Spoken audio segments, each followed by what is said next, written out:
think we're live. Good morning, good afternoon, good evening, depending on where you're calling from. My camera's broken, so you guys get the distinct pleasure of my absence of my face. That's good. Usually me and Avi do these together, but he actually has got exciting, great news. He's got a new pet. So he's actually at home taking care of the new pet. But today is one of Avi's favorite topics, and it's also one of yours, looking at the attendance. How do you build financial dashboards? So with that, Avi, a lot of people don't know you, even though you do have your own YouTube channel on Friday, and you actually do all these Ask Me Anything sort of sessions, which are a ton of fun. But I would like you to introduce yourself. So I'm going to hand it over the microphone to you. I'm going to mute me. Absolutely. Thank you so much, Chuck. And thanks for having me here. And thank you to everybody who's joining today. Hey, first of all, just type in a comment, let us know the audio is working. You can see my screen, and we'll get started. So before I talk about myself, I will say that I'm not a finance professional myself. Masquerade is one, but I have worked with finance professionals quite a bit. And inevitably, every person that I've met with, I've found them really calm and collected. I mean, there's a lot going on around them, but they never lose their cool. Well, actually, that's not quite the truth. I wish it was. These are really amazing folks, but rarely does their life look like this, the calm and collected. It looks more like this. It's hard work. And one thing I've realized for finance folks is that it's almost a nonstop cadence. And at Microsoft, they had this term which they called rhythm of business. And the only thing I learned about the rhythm of business was that it's nonstop. If it's not the year-end report, it's the budget planning for next year. If not that, there's a quarterly review coming up. And if nothing's going on, believe me, it's guaranteed that there's going to be a reorg or merger or something that's going to go throw things all right. So it's nonstop. And often a lot of these folks are unfortunately chained to their reports, and they're spending a lot of time just struggling with data. And I've heard other terms not so nice as data jockey, but yeah, so they're spending a long time, long days, late nights, putting together these reports, presentation. And the most interesting thing, or the sad part, is that after they burn the midnight oil, getting all of this prepared, get to the meeting, all that happens is to walk out with a ton of action items. And that definitely doesn't seem fair. So if there are two words that I feel would describe the finance professional, is they're overworked and underappreciated. Now, this is a direct quote from one of my students in my program who is in finance. And she says, Avi, I mean, spending all that time cranking out these reports, doing all that copy paste, I have two thoughts. Either they can't pay me enough to do this, or I'm being paid way too much to be doing copy paste and all of this stuff. And it's one of those things, friends, that it's both of them are true. But maybe we can attain this calm, this peace. So I'm going to walk you through. We're going to be building this dashboard today. So this is the dashboard that I built with the Microsoft Finance team, or a team inside Microsoft Finance. And since then, this has been used by a lot of my students and clients, and they have taken this and adapted it to work for them.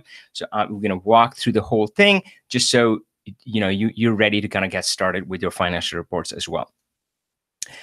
So a little bit about me. I run the Learn Power BI training program. You can find information on that at learnpowerbi.com. And my main presence is on YouTube, so I'm glad to be on YouTube today. And you can find me on youtube.com/PowerBI Pro. And if you head over there, there are lots of resources available for you. There's a Power BI tutorial that's pretty popular. I do go live every Friday on my channel as well, helping people with Power BI, helping their questions. And I do have the ultimate calendar table. We'll mention that today. And I'll also be mentioning data modeling. So I wouldn't go too deep into that. So data modeling is, in fact, something that I've presented with Chuck. So Chuck has hosted me. And so all of those sessions, you can find quick links to that on my channel, youtube.com/PowerBI Pro. All right. So with that, let's get started. And again, our end goal is this. And we're going to build it step by step. And that is generally a good approach with Power BI. So I often say Power BI is agile BI. So if you're finding yourself thinking about, oh yeah, let's spend 6 months to do this, probably not the approach that I would recommend. I mean, really, if you're really focused and have the expertise or can get some help, you can knock out Power BI projects. You can have a quick iteration and agile iteration in 2 to 3 days. So we're going to take that approach and we're going to build this step by step. Let's start with just making you familiar with the data. So for that, I always start with the diagram view. So if I'm working with a student or a client and they say, oh, well, we solved this problem, I say, stop, show me the diagram view.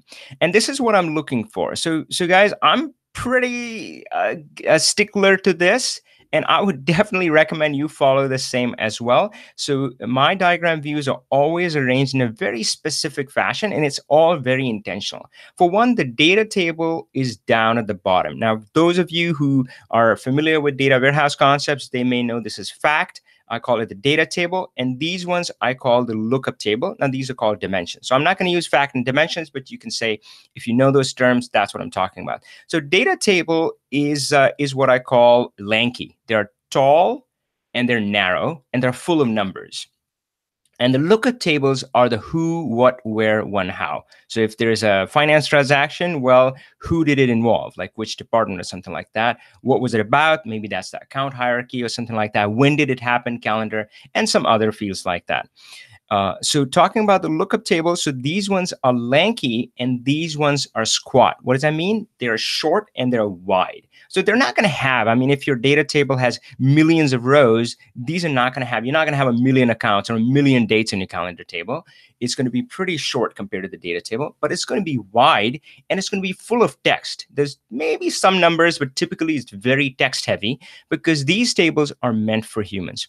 So that is our data structure. Now let's look at the data itself. So we're going to dive in and look at our main table, which is the finance table. So again, tall, really tall table, and mostly it's number. Date is also a number, by the way.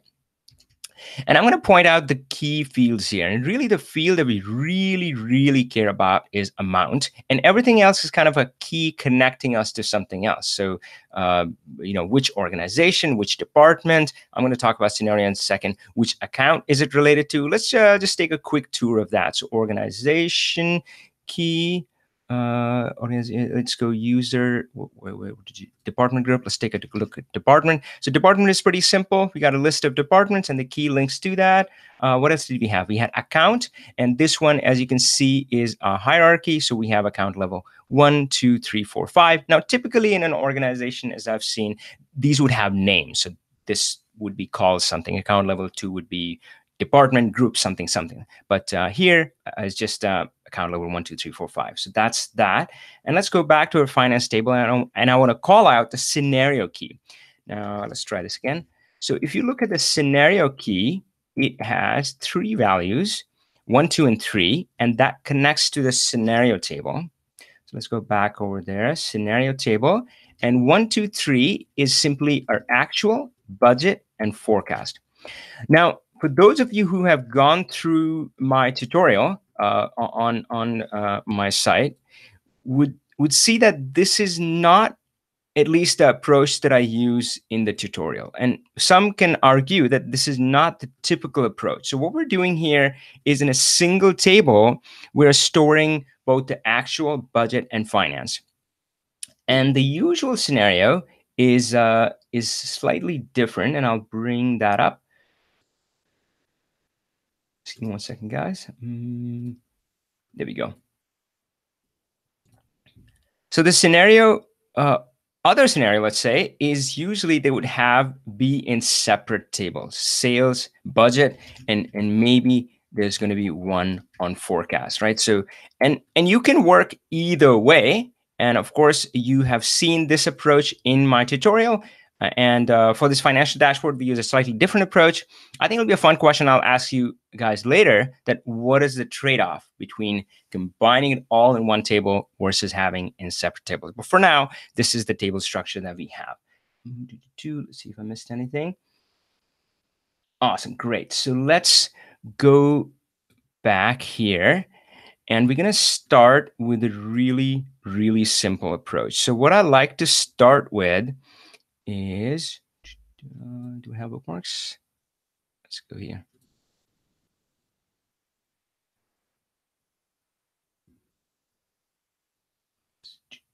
Okay, got it. So I like starting with a really simple measure. Often that's just a sum measure. Sometimes I start with count. So let's look at this measure that we have right here. And all my formulas are organized here. So I'm going to show you the first measure that I have. It's simply sum of finance amount. That's it. That's all I'm doing.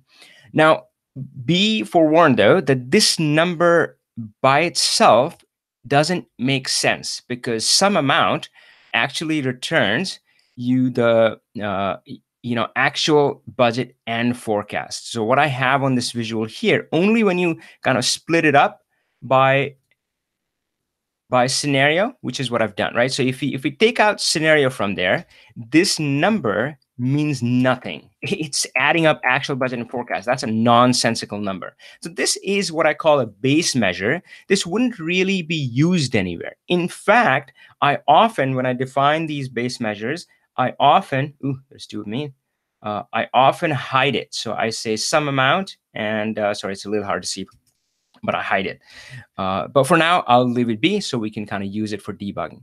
Cool. So let's go back. But when I add scenario on there, well, the total is still nonsensical, but at least these numbers make sense. And I wanted to use this to show you what the data contains. So we're looking at the year 2017, and well, apparently August just completed. So we have actuals for January through August. And so that's the actual finance transactions that occurred. And of course, at the beginning of the year, we had set a budget for the complete year. So we had said, yep, this is what we plan to spend. And lastly, maybe at the end of every month, at the end of every quarter, something like that. But we do have a forecast number. Now, how does budget and forecast differ? Well, the budget is set at the beginning of the year, and that's kind of a promise to ourselves. So say, hey, we'll promise we'll stay at this mark. Or, of course, if it's not spend, it's sales. We're like, well, we'll get there at least. But as the year goes on, things change, and a lot of maybe new opportunities would arise, or maybe there would be some setbacks. So forecast is the latest and greatest projection. So this is the set of numbers that we have. And let's see, budget forecast. Got it.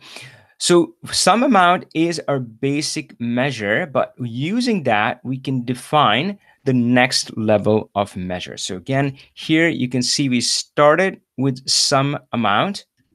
Let's try this. There we go. And that's, again, by itself doesn't make sense. But once we have that, we can reuse that. And I'm really, really big on reusing measures. If you have defined a piece of logic once, you should absolutely always reuse it whenever you can. So we just say, well, to get the actual, all we have to do is calculate some amount, but only where the scenario name is actual. And similarly for budget, calculate some amount where scenario name is budget. Simple as that. And again, reuse, reuse, reuse. And now that we have budget and actual defined, we're just going to say budget minus actual. And then for variance, we just say variance divided by budget. So that's our basic measures. And even with just that, we can do a lot. So we could, just with that simple measure, we didn't write anything. And that's why, folks, I say that, yep, sure, learning DAX is great. Learning M, Query Editor is all awesome. But don't forget that with Power BI, it's amazing how much you can accomplish at every step of your journey. So just with those really simple measures, you can build a dashboard like this. So here I'm showing for a year, for a specific month, which the user can select. They can see the actual budget variance percentage. They've got a status indicator there, and then some breakdown and some detail. Now, this is pretty similar to the classic pattern that I use for visualization. Now, when it comes to visualization, I am through and through a Stephen Few fan. If you haven't heard of Stephen Few, guys, you need to. And if I can summarize his principle on visualization in one sentence, it would be less is more. So you may feel like you have to make everything kind of fancy and everything needs to pop. But when it comes to at least operational reports, which you're going to use daily, the data is the superhero. You want the data to shine, not the aesthetic elements. So simple is good. And the cards, tables, column charts, bar charts, line graph, they go a long way. I'm going to give you another glimpse. So this one is not So let's see. So the power pattern that I use for visualization typically is high level numbers at the top, and then some breakdowns and trends and more of that, and then a little bit of detail. Don't do too much detail, right? So that's it. And that's a great starting point. So start there, and you can customize and tweak it as you want. But again, remember, less is more. Don't do fancy visualization for the sake of fancy visualization. Think about what you're trying to convey. All right, so cool. And just in this graph, of course, we get the interactivity that comes built in with Power BI. And of course, every time I see this, I share with somebody new.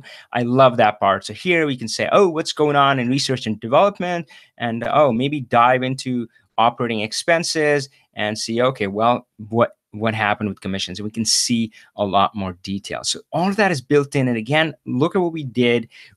We built something really, really simple. But now let's take it to the next step. Got it. All right. So the next step is about storytelling. So the first one, we had a basic dashboard, and that's great. But working with finance folks, I realized that there's a specific pattern that they really love. And this pattern is being able to show current month picture, a quarter to date picture, and year to date. And that's what we have here. And I've really grown to appreciate how powerful this can be. And because it's so concise, but this can pack in so much information. You can read so much about the state of the business and how things have been going in this really compact set. So you can say, well, how was this month? Well, this month wasn't that great. I mean, we were off by 8%. Well, how was the quarter? Well, the quarter was slightly better. So clearly this month kind of took a dip, right? So we can see that. But if you look at the year overall, man, we've really been tanking. So we started to do a little bit better this quarter, but then we fell off our pace again, and kind of back to where we started, right? So again, you can read so much just by this information. And the best part with Power BI, this is super duper easy to create. So so let's go look at the measures that we have for this. So remember, I talked about reusing measures. I often think of my measures as Lego blocks. So I start with simple measures. Sum is usually the starting point, and then I combine them and make complex structures as Legos. So here, we already had the actual budget, variance, and everything, and now we just needed the version for quarter to date, year to date. Now the good news is Power BI is incredibly strong in time intelligence, and it's really easy to use. Now you do need a calendar table. So let's actually go back to that, and I'll just point out to the resources again. So on here, I'm using what I call the ultimate calendar table. It's built directly in the Power BI query editor, so it is pretty cool. Let's go back to our measures. Perfect. So, and again, you see the pattern is really, really simple. All you say is calculate, reuse the measure. I already have my actuals. So say, yep, give me actuals, but give me quarter to date based on the calendar table. That's it. And by the way, if you want to do fiscal calendars, that's pretty easy as well. That's also built into the ultimate calendar table. You just need a optional parameter actually here, not in QTD. Great. So again, and you can see each of these follows a similar pattern: quarter to date, year to date, budget, quarter to date, budget, year to date, variance, quarter to date, variance, year to date. And now, and that's what builds our graph over here. But when we were walking on this journey with the finance team, there was one problem that we faced. And that was that these numbers were indeed insightful. And we did have more detail at the bottom for the current month, which was usually what was being scrutinized, right? Because people have seen the prior month, they have been seeing numbers every month. So usually the current month would roll in and they would say, yep, let's talk about it. What happened? Where was the variance? And, they would have the detail over here. And again, this is just symbolic. I mean, this would be richer, more richer in their report, but it would have this information about the current month. But here is where the problem came in. Sometimes the discussion focused on the quarter. So sometimes instead of focusing on the current month, the discussion just, they wanted to talk about the quarter overall.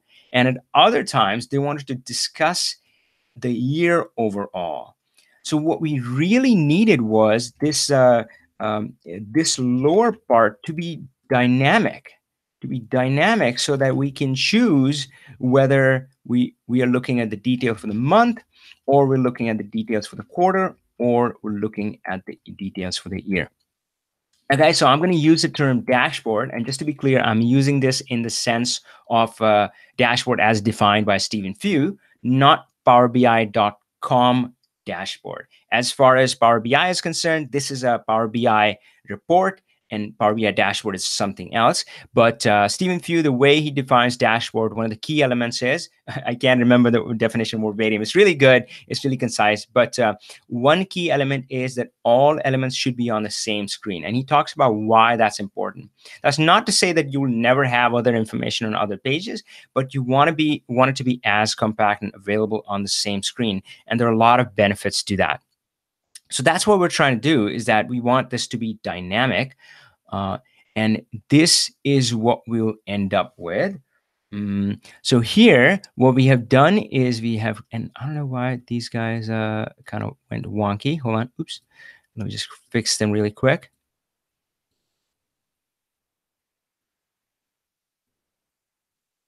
Perfect. Okay, well, not quite lined up, but close enough.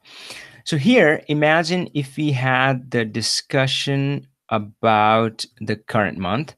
Then right now we are looking at the current month detail. And you can tell that by looking at the total here. So you can see the total here matches the total for the month selected, 1.8 million. But now imagine if the discussion switched to quarter today, like, hey, let's talk about what the quarter is doing. And so here, maybe if we would switch to the quarter discussion, and here you would say, let's see the detail for the quarter here. So let's see the variance. The largest variance is this group, research and development.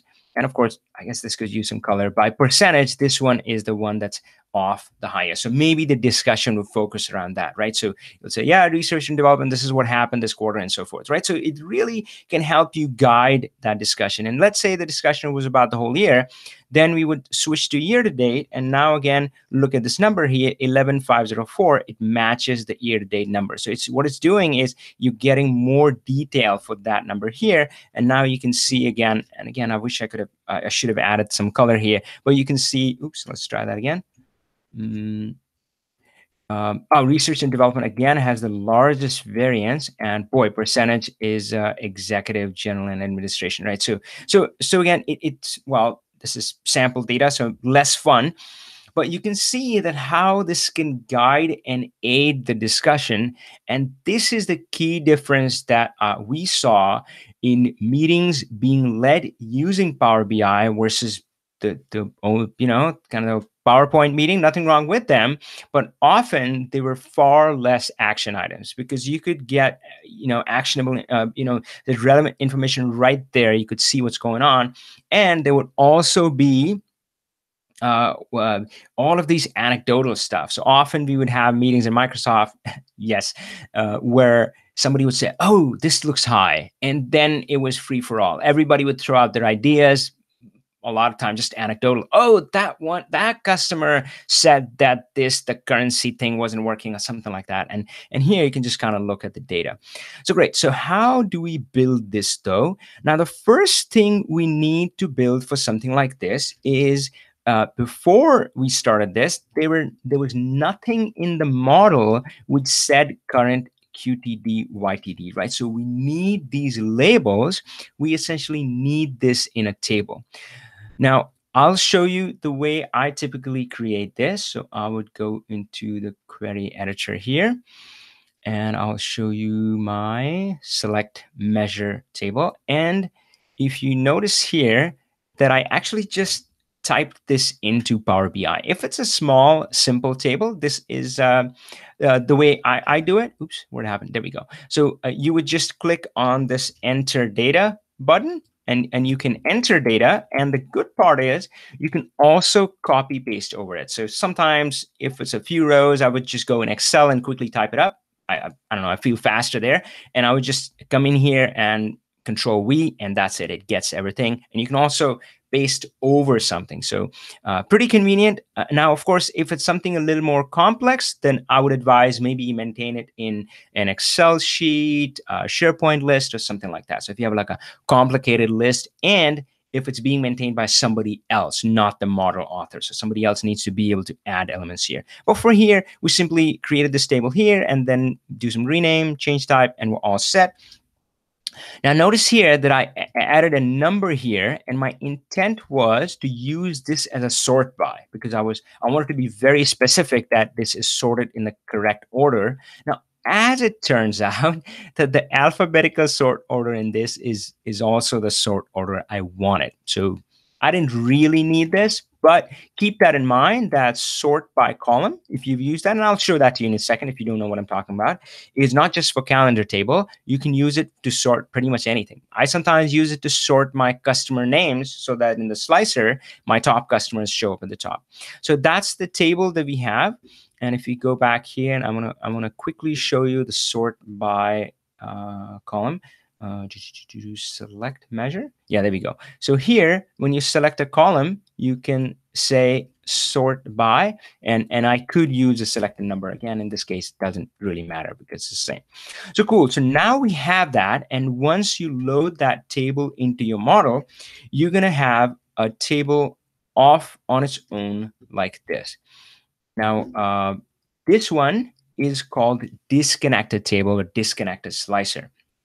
If you search for that, there are lots and lots of techniques around this. It's good stuff. It's a gift that keeps on giving. And here, what we're gonna do is, for one, we're gonna essentially create what I would say a virtual relationship between this and this. And by that, I mean, there's actually no way that we can directly connect them. Like there's no key that can connect these two, but we're going to effectively create this relationship in DAX. So let's see how we'll do that. So the first starting point, which one are we on? Yes, good, got it. So the first starting point is what I call harvester measure. So what this does is it simply tells us that what is the current selection right now. So well, let's do this. Let's go back and go back to our selector page, and I'm just going to add that measure in here. Selector num, perfect. So I'm going to stick it on there, make it a card. So here you can see selector number is 2, which is quarter to date, and if I switch to current, it says 1, and year to date says oops, come on. There we go. Year to date says 3. So simple as that. But then we can leverage that to build our other functions. And if you notice here, what I've done is created a version of both, well, not both, but actual, budget, variance, and I think there's variance percentage down below, and they all follow the same pattern. Now, switch, if you have never used it, is like a if then else, but a lot more elegant. Try writing this in an if then else, and it looks a little clunky. So what switch is saying that evaluate this one. So evaluate selector num, which is again defined here, reuse, reuse, reuse, right? Think Lego blocks. And again, you see reuse everywhere here. And then it's saying if it's 1, then return actual. If it's 2, then return QDD. If it's 3, return the year-to-date measure. And of course, the budget select does the same thing. So you see what's going on with the one dial. We can say, give me 1, which is the current month, actual budget, variance, variance percentage. And if I turn the dial to 2, now all of these are lit up and so on, right? So that's the approach we're using, and that's it. So now if we go back to our dashboard again, you can see here that I am using the special measures that I just created. And you don't have to keep the label like this. If you like, you can remove the label select, or maybe leave it there. It's up to you. And again, so watch the numbers at the bottom. So imagine right now we're discussing the current month, and it matches 1.8 mil, 1.8 mil, and you have that discussion. But then if it switches, your selector changes to 2, and everything else changes as well. So now it's a little hard to see. There we go. So now it's showing you the quarter to date. Okay, cool. So Chuck, I just wanted to quickly pause. Were there any questions you think we should answer now? And I'm hoping to leave some time at the end for questions as well. Yeah, Danny Dennison missed the icons itself, but it indicated that he's happy to go back and take a look at the recording after the fact. But if you have time, we would love to see any of that. That is on my topics to cover. So you didn't miss anything, though. I went kind of quickly past that, but yeah, I would love to talk about the icons. It's one of my favorite things. Cool. So we'll definitely cover that. Perfect. So guys, thank you, Chuck. So guys, if you notice, there's a big white space here, and one thing that Stephen Few talks about is that it's your screen. He calls it screen real estate, and imagine like you having some real estate in Times Square. I mean, this is really important. Every pixel is important. So this is big white space here, and we don't want to leave any dashboard like that. So what we're gonna do here is build oops. Okay, got it. I found the track. So now if you notice here that so far everything that we have built is looking back. It's like this is what happened. But thanks to our finance professionals, we usually have a very rich, often very granular and detailed forecast available to us. And we saw this initially when we were examining the numbers. So instead of just reporting on what has happened, what if we also showed like what we think is going to happen? I mean, after all, the data is available to us. It is in our data set. So this is the end result that we're hoping for. So, oh gosh, yeah. So I don't know why it keeps doing that, but anyway, ignore that part. Imagine that's all fixed. But so we had all the historical stuff, and here we have the year-end outlook, as you can see, right? So this is kind of in that blue thing, and it's telling us this is our best projection of where the year is going to end. And it's got this is our forecast. Oh, this is what we are budgeted. So remember, budget is what we promised at the beginning of the year. But forecast, we keep revising it. It's like, well, yeah, I know we promised it, but things changed, and now it's going to be 18.4, not 17.0. What we expect is going to be the variance, the year end, based on the projection and percentage and where things are going to land. And it shows kind of that's the same thing in the graph version as well. Now, of course, being Power BI, this is totally interactive. So you can say, hey, how is the, oops, oh, this is not one of those new things. Cool. You can say, hey, how is this group going to end up? And how is inventory going to end up? And so forth, right? So, man, I just love that part. It's just kind of build once and you can have as much fun as you want. So that part is awesome. So let's see how we will build around that. So what I'm going to do is go back here. So by the way, guys, when I was talking about less is more, believe it or not, this was all filled in blue. The whole background was blue. And then this is what Stephen Few talks about, is that you minimize everything else but your data. So often just a faint line and sometimes even just white space, it can help you organize your dashboard, right? So go light. You know what? I'll save it. Go read Stephen Few. Maximize data pixel, minimize everything else. Okay, I can talk more about that in the Q&A if you want. So let's try to build that, and I'm going to go back over here. Maybe I'll copy the squares just to give me a placeholder. So I'm going to copy that. Let's go over here. So here we are, year-end outlook, and for the year-end, so let's grab our forecast measure.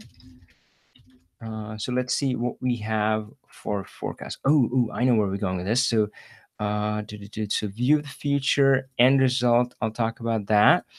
And got it. So the question is that how do we build the year-end forecast? Now, your data may vary. I've seen companies where the forecast actually mirrors the actual. So it's going to have this number if that month is completed. And if it's in a future month, then it's going to have a kind of a different number, obviously, right? And sometimes, to make things interesting, there is actual dollars in future months as well. You can deal with all of those scenarios. Really, it's not that much of a problem with Power BI. But in our scenario, forecast is blank for the past, and we have a number for future. So if you think about it, that if you like, yes, I want to get the where the year is going to end up, right? So you might write a measure like this. I want to make sure. All right. So you might write a measure like this. You might say, well, this is great. For the past, I have the actuals, and for the future, I have forecast. So what I'm going to do is, uh, if if the forecast is blank, which is all of this, right, then use actual. Otherwise, use forecast. So I'm not sure. Sometimes in YouTube there's a lag, so I kind of hesitate in asking questions. But let me try it. So let's see if you guys can tell me that why this isn't quite right. Why this wouldn't work.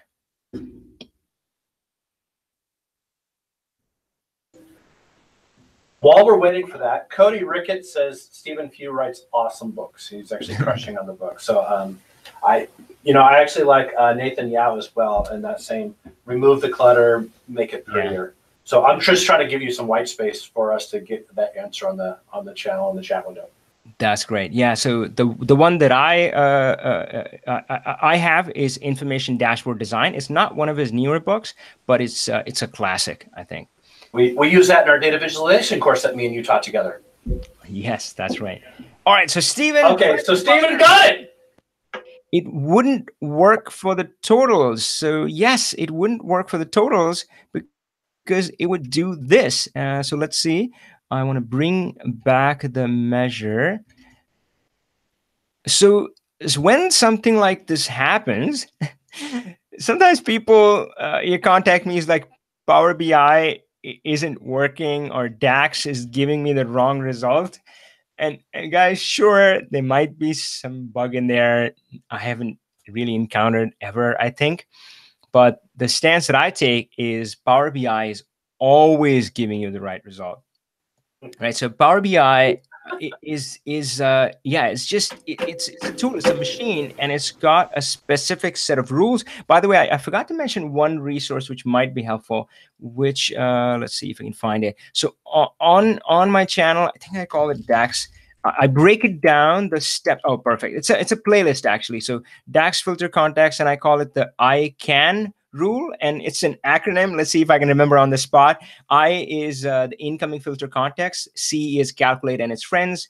A is applied relationships, and N is do the numerical calculation. So it's a very specific series of steps that the DAX engine does to calculate a number. And yeah, I mean, if you ask me, it's never wrong. So it's just our human interpretation is wrong, not because we're not smart. In fact, it is the opposite, my friend. I mean, humans are very intuitive. Right? I mean, they can get the intent of what's being done here, and they wouldn't be, if I may say, stupid enough to return this number, right? So we're intuitive, and of course, machines are not capable, yet, I guess, of these intuitive leaps. So it's giving you the right result because that's what you told it to do. You just said, hey, if forecast is blank, then return actual, otherwise forecast. So imagine what's happening in the total. It's checking, is the forecast blank? Nope, it isn't. Well, then I'm going to return you the forecast. Now, of course, so what you need to do is just break it down into steps. So I always say human learning comes before machine learning. So if you really break down, don't take those intuitive leaps, slow yourself down for a second. And if you think about what is a human doing, well, a human is actually applying this logic row by row, month by month, and then adding up those numbers. But that part is really important, that we go row by row, month by month. Now, whenever you hear yourself saying something like this, and guys, I'll admit, I often speak out loud when I'm trying to solve a DAX problem or write a DAX measure. So row by row, month by month, something like that.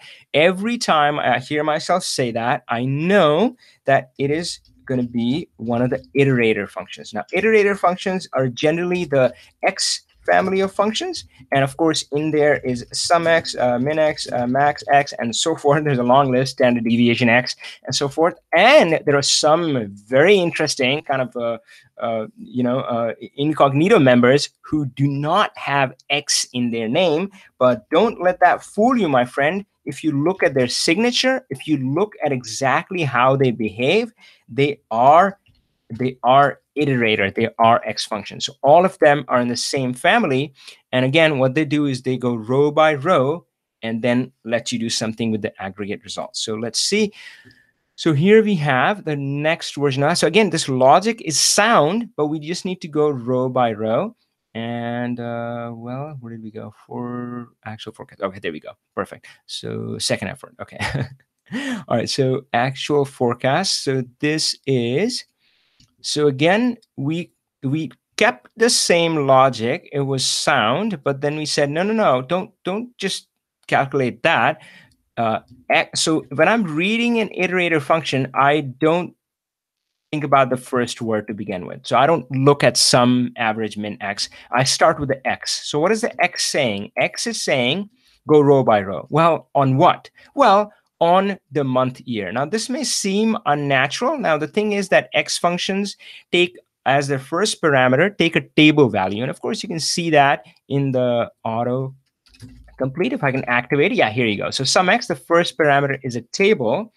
But we don't really have a table which has the month in them. Our calendar table has dates, but we can create that using values. So again, may look weird, but it's it's going to be naturally used soon. So we say go row by row x on the month, and then calculate this. And here's where I don't pay attention to the sum first, because that's the last thing that happens. And this is kind of weird. I really wish you could write this in the end. Oh, I don't know. I think that would be weird. But you say go row by row, do this, and then sum it up, right? So, and of course, if I was using min, then it would say, oh, then find me the minimum, then find me the maximum, so forth, right? So it's the sum, or whatever that word is, happens the last step in the iteration. But cool, of course, that gives, as you can see, it gives us, well, you can't quite see. It would have been easier in Excel where you can just, drag and select these columns. Now you can copy them though. But let's say we're getting the right result. So that's our right result. And let's just, for final sake, let's see how we're doing on time. Let's see them side by side. So again, this was the first effort, which wasn't quite right. I mean, at a month level, it was right, but at totals, it was giving us the wrong number. And this one is spot on. So great. So that's our actual forecast number. So now if we go over here, let's use that number, actual forecast. Oops, did that work? Nope, that didn't work. Hold on. Let me actually. Okay, let's try that again. Okay, fine. We'll do the border later. So I can use the actual forecast. Let's make it a card, shall we? Or maybe one of these guys. Let's do format painting. Format painter, doop. Yes. But this is still not there, because this one is filtered by the month we're looking at. And well, so you can actually solve it two different ways. One is you can disconnect the slicer from that value. So let's just try that, and that you can do by edit interactions, and I can just say don't filter this, and now you can see that it's now giving me that year-end projection 18,469. But there's another way to do it, which is you can do this in DAX. So in DAX, you can pretty much king of your word. You can do whatever you want. So you can write something like, let's see, forecast year end. You can just say, yep. And again, always reuse your measures. So calculate actual forecast. Calculate, I call it the magic wand. So wave your magic wand and say, yep, but clear the filter on months. That's the same effect. So now if we add this one over here, you can see that this shows us the right number, and it's not going to matter. I mean, if I select July or June and so forth, and notice the first number is changing, but this one is not. So you can do that in DAX as well. Now, of course, the well, the question is, which approach, I wouldn't say better, but what are the trade-offs, right? What are the trade-offs? So for now, let's go with the measure approach. And this is what we have. We have DAX versions of the year-end numbers. So the forecast year-end, budget year-end, variance year-end, percentage variance year-end. Okay, we're getting in the home stretch now, folks, because next thing we want to build is the last element, which is a trend of actual budget and forecast by month. So let's go to our table. Oops, not this one. And I was having some trouble. Maybe let me just hide this element. View. Okay, fine. Let's just delete it for now. You know what? Right, let's hide it. Okay, so that one shape, let's hide it for now. Great. So we have that. Perfect. Oh, we're doing great. All right, so let's draw a line chart. I'm going to put it up here, and I'm going to put first the axis, which is I'm going to go hunt around in the calendar table. In the calendar table, I'm going to grab a month. Did that work? Month, put it on axis. Okay, it needs a measure though for it to show me anything. And let's add in actual. Okay, somehow it's not happy with my drag and drop. Let's try that again. Actual. Yes, cool. And budget. Oh man. Okay, let's drag and drop here. Budget and forecast. So we have that, but if you remember that this we were looking at with a specific month selection. So when we came in, August was the just completed month. And if we do that, it doesn't work very well. So interestingly, you can solve it again in one of two ways. The first may seem simpler. In fact, in this case, it certainly is you can change the way this slicer interacts with this element. So again, I'm going to go to the format pane. Sorry, I kind of rushed it the last time, but you go to the format pane and click edit interaction. Now that's a toggle. Either you are in that mode or not in that mode. When you're in that mode, you will see these special icons. When you're not in that mode, those icons go away. So when you're in that mode, what you do is you select that element and decide how this selected element interacts with everything else. And you can do this for any element. I can say, select this element, and when I'm clicking this, do I filter this? Do I highlight it? All of that sort of stuff. So for now, we're just going to select the slicer and then say that, oh, this slicer, oops, let's try that again. This slicer, and let me zoom in, see how that works, does not filter. Yeah, none. There's no filtering on this, and boom. So that works. Now, interestingly, again, you can also solve this using DAX, but it's slightly complicated. And I may save that for later because I do want to save some time for questions. So this is really, really close, but not yet, my friend, because if you show this to a finance person, pretty much they're gonna go to like, what is that? So this is, I mean, this is correct. It's showing you the graph, but yeah, they just want this to be connected, and then I get it. There's something in our brain. We like closed loops. If there's something amiss, we see it that. So we definitely don't want that. So this one, okay, cool. So we're right on time. So I'm just going to jump to the measures and show you how we did this. So D, is it the right? I talked about all of these. Yep. Oh, okay, cool. So yes, I talked about all of these. Variance, year-end, simple. So D2. So to make it continuous, okay, fine. Let's, sorry guys, I got it. Nope, bookmarks. Part 4. Oh, I didn't do a story on that. Anyway, let's go back to, yes, this one. So what we need here is, for now, let's just focus on, so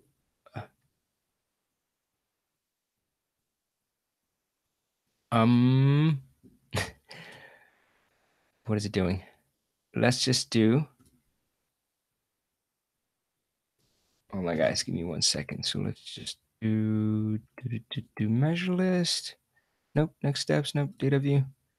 Let's try it here. I'm going to change this to a table. And I'm going to clear the filter on this.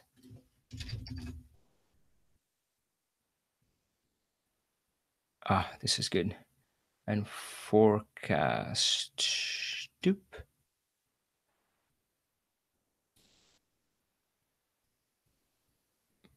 Perfect. So what we need to have that line to be connected is, so this is the data, and there's no arguing with it. This is the forecast and this is the actual. But if you do want the line to be connected like that, what you need is to grab this and put it over here.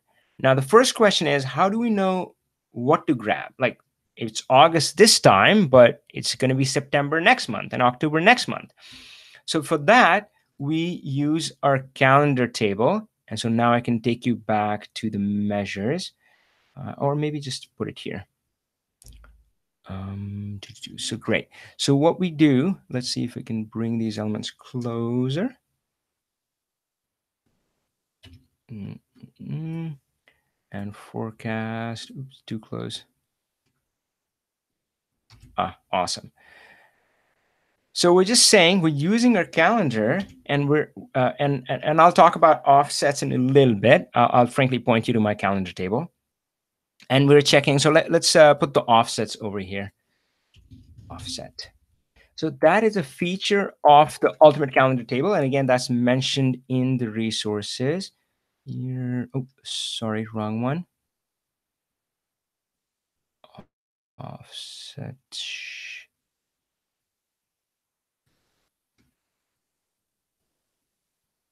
Oh, of course, it's counting it up.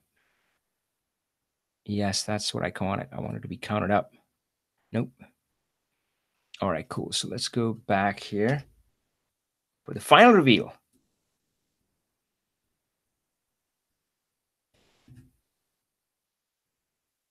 There we go.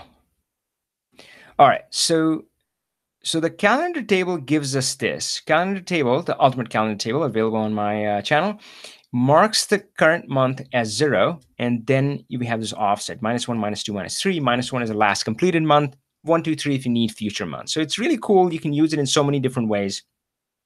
So what we're doing is that we're just saying, oh, if the current month offset is -1, then give me actuals, then copy it over. So this gives us exactly the result that we wanted. So this value gets copied over, and everywhere else we just get the forecast. So that's it. That's the last piece, my friends, and that gives us this continuous line. Awesome. Thank you so much for having for hanging out with me. We'll go into the questions in a little bit, but I did want to seed some thoughts in your mind. And this is some of the steps that we went on from here. Again, remember, Power BI is agile BI. So it's all about that. For one, I'm a really lazy person. So if you give me a dashboard like this, where I have to go in and manually change the current month every year, it's not going to work for me. So good thing being lazy also means being smart in Power BI. So we automated the current month selection. And if you haven't already gotten a hint, we did do it using the current month offset, and that's available if you go watch the calendar table, and that has all the information on that. What's the other next step that I wanted to mention really quick? KPI indicators, I do want to talk about that. We'll take that in Q&A. Security, so now we're publishing a report, but if Joe works in Department A, we only want Joe to be able to see Department A. And of course, we don't want to create a copy of the model, right? We just want it to be a single source of truth, but depending on who's connecting to it, they should only see their stuff. So that's, of course, the role of the security. So we implemented that. This one I really enjoy doing because sometimes you're not always comparing actuals against budget. as we were in this case, sometimes like, well, compared to forecast, compared to what we forecasted last quarter, or sometimes you're comparing to prior year. And of course, being able to select that dynamically. We did have a fiscal year starting in July, so we had minor adjustments for that. And of course, P&L statements are the whole other thing in Power BI reporting, and I'm sure there would be more. And there is one that I mentioned at the beginning, which is the difference between keeping our actual budget forecast all in one table versus multiple tables. And what is the trade-off of that? Whew. All right, cool. So Chuck, I say we take the KPI. Can you remind me who asked that question about the status indicator? Do you have that?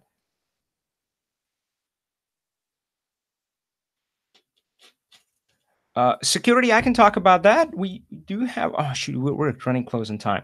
All right, so let's talk about the— It would help if I unmuted. It was Danny that asked that. Sorry about that. Great. So this I had created, well, some time ago, and the only way you could, well, the way I did these indicators, and if you notice these are unusual. These typically you wouldn't see in a Power BI model because, as far as I know, at least right now, you cannot create them in Power BI.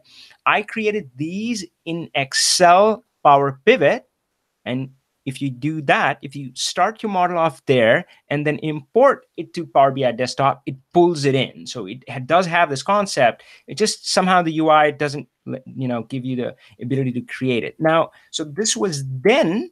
You don't necessarily need that now because Power BI has advanced quite a bit. So instead of my hokey trick of doing it in Excel, you can instead use I'll show you the status field. Where is that? There we go. You can use something like this where you can define an image. So you can say, oh, if it is this, grab me the red icon, grab me the yellow icon, grab me the green icon, and just make sure that after you've done that, make sure you change the data category to image URL, because if you do not, it's not going to look very good. So it's going to look like this. It's going to show you the URL. But if you say, no, this is an image URL, then it's going to load those images for you and show you there. So you can still use the Excel route, but I would really recommend this one.